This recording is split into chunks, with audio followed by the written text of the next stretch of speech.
Not far ahead, a corpse was actually kneeling. On the electronic scale beside the corpse, there was a pile of freshly cut meat, weighing exactly 6 pounds and 5 ounces, which was the same as the dead man's birth weight. This method of killing was something the police had never seen before, and many people vomited on the spot. But soon, another tragedy happened. A beautiful girl was tied up inside a tunnel, and when she was found, her body was full of holes. While not far away there were 3 blood-stained dogs and a note that read the shape of dog food. The police investigation revealed that the killer had first captured the dogs and starved them for many days, then tied up the girl, released the dogs, and turned her into their life-saving meal. Such a way of dying was comparable to being cut into pieces alive. But the following investigation showed that the girl was kind and had not offended anyone. The only thing she did wrong was to abandon her beloved dog of many years in order to marry her boyfriend who was allergic to dog hair. Detective Hisashi Sawamura concluded that the killer was most likely using vigilante justice to punish those he despised. Because recently in Japan,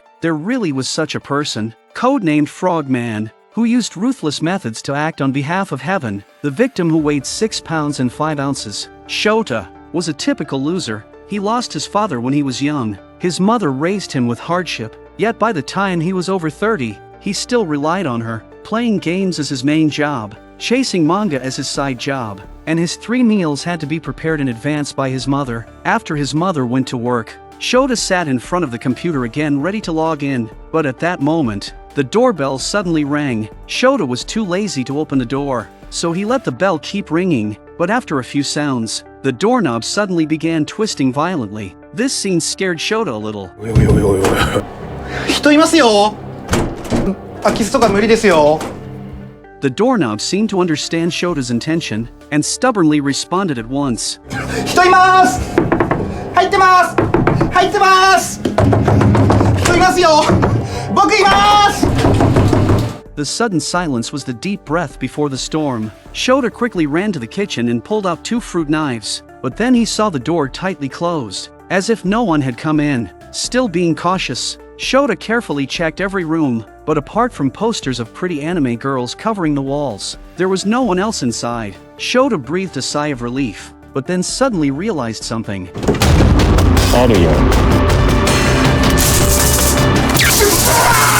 When Shota woke up again, he had already become the prey. Frogman listed his sins. Some people repay the kindness of birth by being filial all their lives. But Shota, you are a grown man, yet you let your frail mother work herself to exhaustion just to feed you until you were covered in fat. To trample on your mother's love in this way is truly unforgivable. 彼を休憩し、彼より執行する。 Then, Frogman took out a saw and pressed it against Shota's neck, cutting pieces of his flesh one by one, until it weighed exactly 6 pounds and 5 ounces, which was Shota's birth weight, and Frogman wanted every ounce returned to his mother. The rest of him was treated as waste, left to become a feast for the flies. These 2 cases were both carried out openly, with the corpses deliberately displayed, clearly to attract public attention and send some kind of message. So the police compared the information of the 2 victims, and discovered that they were both jurors from the little girl tree burial murder case 3 years ago. That case shocked Japan at the time. The killer was a man named Dagyo, who after murdering several young girls, posed their bodies in various positions, fixed them with tree branches, and returned them to their parents as exhibits. Such monstrous acts enraged all the jurors, so they unanimously demanded Dagyo be sentenced to death and executed immediately. But in the face of solid evidence, Dagyo still insisted he had never killed anyone. In order to prove his innocence, before being executed by firing squad, he hanged himself in prison. Now with these 2 new murders linked back to that old case, it clearly showed that the girl case had hidden truths. When Hisashi Sawamura heard this, he panicked. Because his wife Haruka was also one of the jurors back then, he quickly called Haruka, but could not reach her. The truth was, Hisashi Sawamura was always busy with work and often forgot that he was already married. He had never even celebrated his child's birthday. Long deprived of her husband's presence, Haruka had taken the child and left home. When Hisashi Sawamura learned this, he did not go searching, but continued to bury himself in work. Yet at this critical moment, they were likely already in grave danger. The chief immediately ordered protection for all the jurors, but Frogman seemed to know the movements of the police, and instead shifted his target, killing the presiding judge Tsutomu Koizumi. Soon after, both Tsutomu Koizumi's wife and girlfriend received a large package. and on the delivery slip it was written the punishment of equal love. The girlfriend, seeing the beautiful wrapping, thought it was a surprise gift from him, so she eagerly opened it. Tsutomu Koizumi had been cut vertically into two halves, one half sent to his wife, the other to his girlfriend. This was punishment for his betrayal of marriage and his double life. His death pushed the case to a climax. Back then, including the judge, there had been 9 participants in the trial, and this was classified information, never made public. So how did Frogman know?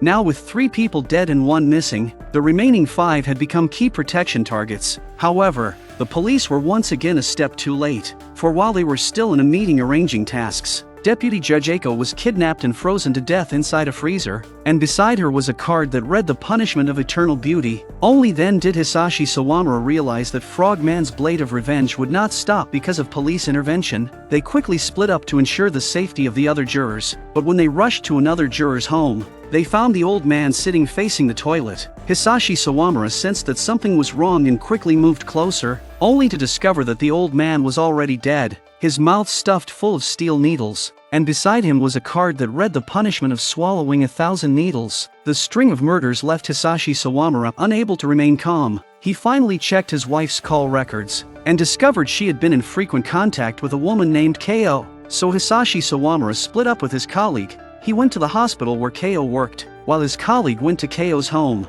But when his colleague arrived, the door was opened by a man who seemed to live there. かよは何かあいにくかよは今仕事中でして勤務先ここから5分ほどのところなので Hearing this, the colleague rushed to the hospital. At that moment, Hisashi Sawamura was pressing Ko for Haruka's whereabouts, but Ko refused to say. In desperation, Hisashi Sawamura revealed the truth about Frogman hunting down the jurors, and only then did Ko reluctantly admit, Haruka and her son Shuda are staying at my home. When Hisashi Sawamura heard this, he was furious. あんたの彼氏とんだ食わせ者だな。警察の捜査にはもっと協力的になってもらわなきゃ困る。ちょっと待ってくださ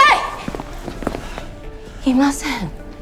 彼氏なんていません。 The man at the house earlier must have been Frogman.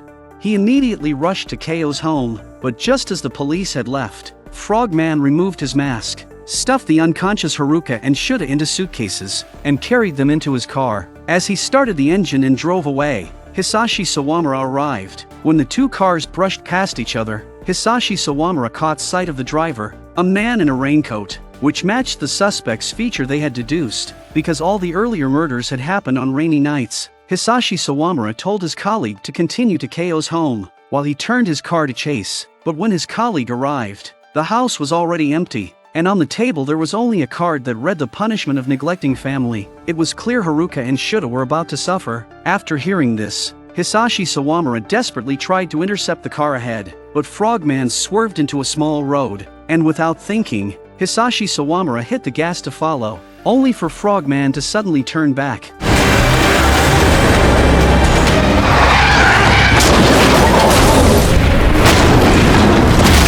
Hisashi Sawamura's car rolled 10 meters away, and though he survived by luck, he no longer had the strength to give chase, and could only watch as Frogman took his wife and child away. By now, the case was clear. The killer seemed to be avenging Degyo, but Degyo had no parents and no friends, so who would risk committing murder after murder for him, and so openly? この異様すぎる連続殺人の動機が単純に大橋茂の復讐だってことはどうしても納得いかない。沢村さん。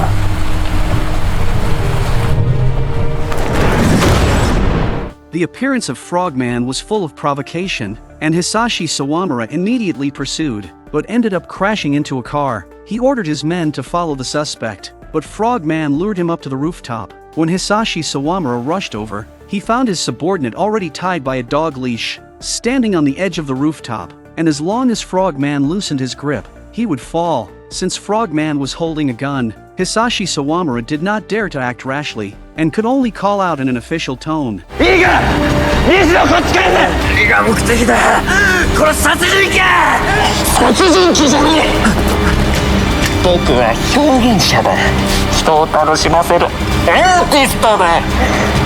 作者はこの僕でないはずなのに僕の傑作の一つが大橋茂とかいうわけのわからない凡人のものと世間に認知されてしまった。 At that roar, Hisashi Sawamura understood. This man was a performative killer. He was furious that none of the jurors back then had carefully investigated, but instead relied on emotion to draw conclusions, pinning the carefully staged girl tree branch case on the innocent Degyo, not only wronging a good man, but also stealing the criminal spotlight that belonged to him. So Frogman returned, intending to kill all those jurors, turning them into his works, so he could create glory once again. Now that Hisashi Sawamura knew Frogman's true purpose, Frogman decided to silence him, but just as he raised the gun toward Hisashi Sawamura, sunlight broke through the clouds. Frogman immediately began scratching his neck. He seemed to fear the sunlight, to quickly retreat into the shadows. He suddenly let go. Seeing his subordinate fall, Hisashi Sawamura instinctively lunged forward, but his subordinate had already fallen to his death. Yet in that moment of distraction, Frogman calmly escaped again, as if he fully understood human nature and was playing the police in the palm of his hand. But this time Hisashi Sawamura noticed a detail. Frogman seemed to be allergic to sunlight, so he visited dermatology departments in many hospitals, and finally locked onto a UV allergy research institute. From the female doctor who specialized in this illness, he learned that severe patients with ultraviolet allergies were like vampires. Their skin would burn away under the sun. Clearly, the female doctor had treated such a patient, but citing patient privacy, she refused to reveal any information. ちゃんと令状を持ってきてください。令状ならここにある。いいから出せ。 After struggling internally, the doctor finally gave him an address. Hisashi Sawamura went there alone, and it turned out to be an abandoned mansion, showing its owner had once been very wealthy. He quietly slipped inside, only to discover the rooms plastered with photographs, all of the deceased victims, proving that Frogman had been obsessively following the girl case back then, photographing every person involved, and even photos of Haruka and Shuda were prominently displayed. Even more shocking, Frogman had somehow filled Hisashi Sawamura's home with surveillance equipment, monitoring him 360 degrees, which explained why the police actions were always leaked, because Hisashi Sawamura himself had unknowingly exposed them. While Hisashi Sawamura was reeling from the discovery, Frogman suddenly appeared. However, Hisashi Sawamura was no match at all for an experienced killer like Frogman. He was quickly knocked down and struck with an iron hook. Taking advantage of Hisashi Sawamura's injuries, Frogman launched a fierce assault, beating him to the ground. これでゆっくり休めるはずだ。スイートルームに案内するよ。 The bedroom Frogman prepared for him was a sealed room with 2 surveillance cameras inside. Seeing his wife and child standing there, Hisashi Sawamura was ecstatic for 3 seconds, but then realized they were only lifelike wax figures, though the child's eyes seemed almost alive, and his wife's hand was gripping a gun. Hisashi Sawamura felt a chill, then saw the son holding a box that read "Daddy, play with me." This was a phrase Shuda had said countless times, but Hisashi Sawamura always refused with "I'm busy with work." Only now did he realize how much expectation and disappointment were hidden in that one sentence. Only now did he understand why his wife had left for good, because who would want to keep waiting for a man who never came home? And who would want such a dismissive father?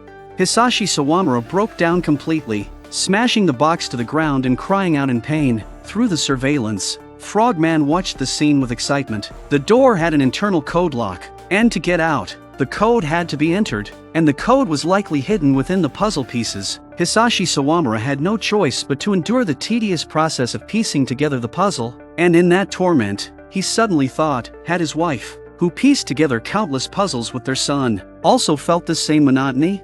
In raising the child alone, had she suffered the same torment?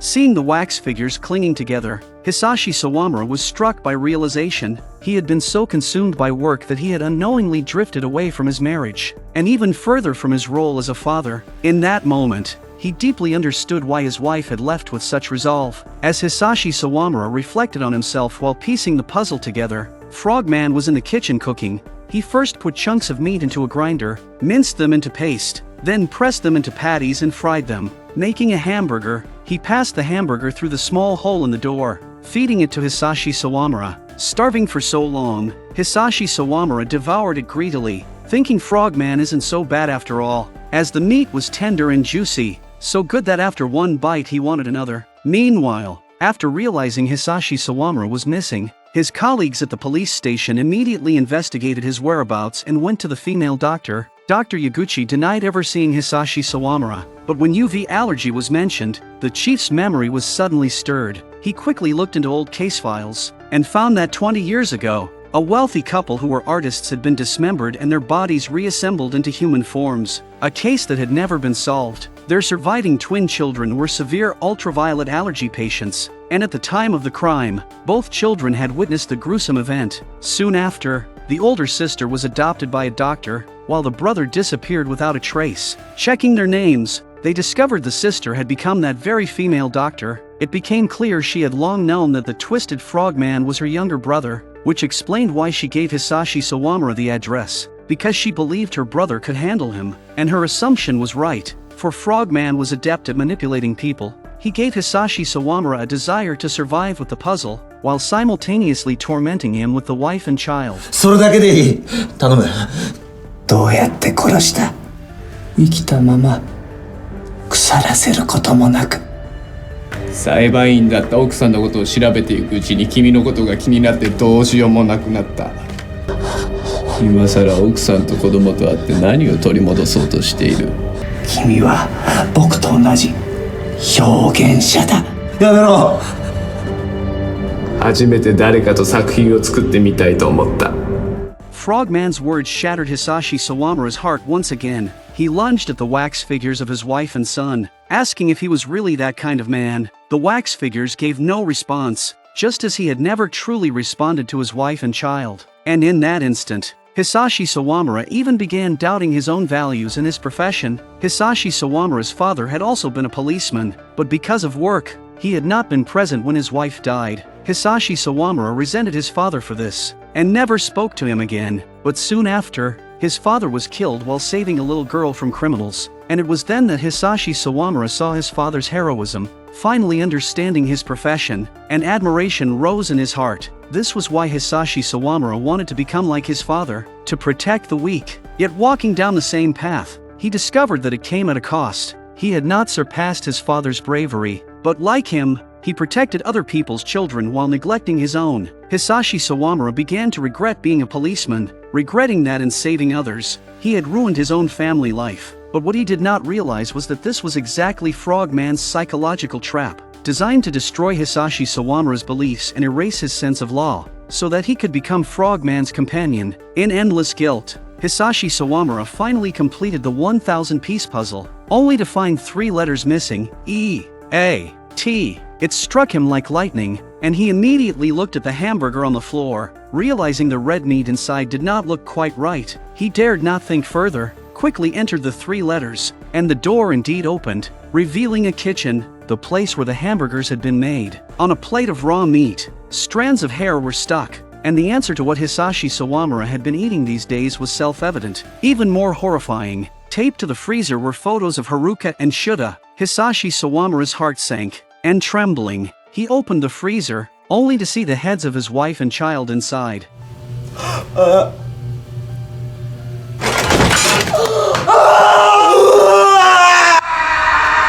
As Hisashi Sawamura screamed in agony, Frogman was so thrilled he nearly lost control. But in reality, Haruka and Shuda were still alive in Frogman's hands. What was in the freezer were just wax replicas. Watching the terrified mother and child, Frogman turned his accusations toward Haruka. 四六時中休みなく働いて懸命に生活を支える夫を捨てた。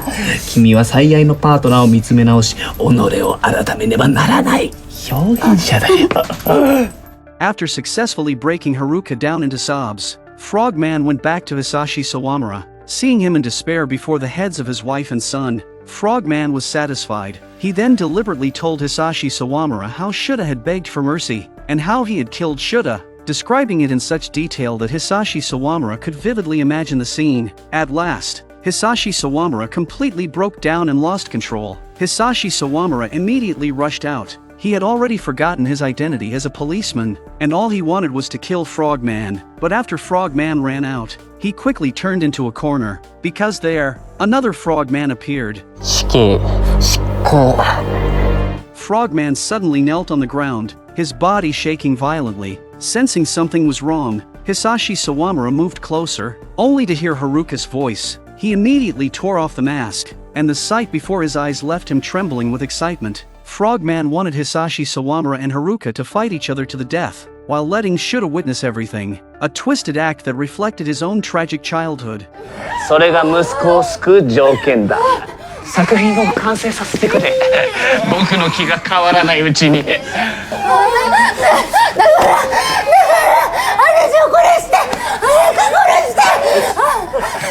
Frogman was using this extreme method to test a mother's love, the bond of husband and wife, and the irresistible instinct to survive. He wanted to see who would be the weak lamb. Hisashi Sawamura suddenly gripped his gun tightly and pointed it at Haruka's chest. Frogman was filled with anticipation, but at the moment he pulled the trigger, Hisashi Sawamura turned the gun away. Frogman shot Hisashi Sawamura in the chest, while only injuring his own arm, which hardly affected his ability to fight. He then pressed his gun to Haruka's head, ready to send the family to their end, but at that critical moment, other officers from the police department arrived. 邪魔をするな。 Frogman rushed out recklessly, forgetting he was not wearing his mask. Outside, the blazing sun cut into his face like sharp blades, and soon his flesh was torn apart. Frogman collapsed in agony, but he did not die. As the murderer behind the series of horrific crimes, the police had to save him and bring him to trial, to let the law deliver justice. But while Frogman was hospitalized, his elder sister came to visit him. Looking at her disfigured brother, the sister's emotions were deeply conflicted. そのアレルギーは心因性よ。子供の頃抱えきれないような悪意にさらされて症状が悪化した。治すには心に残った悪意に向き合うか。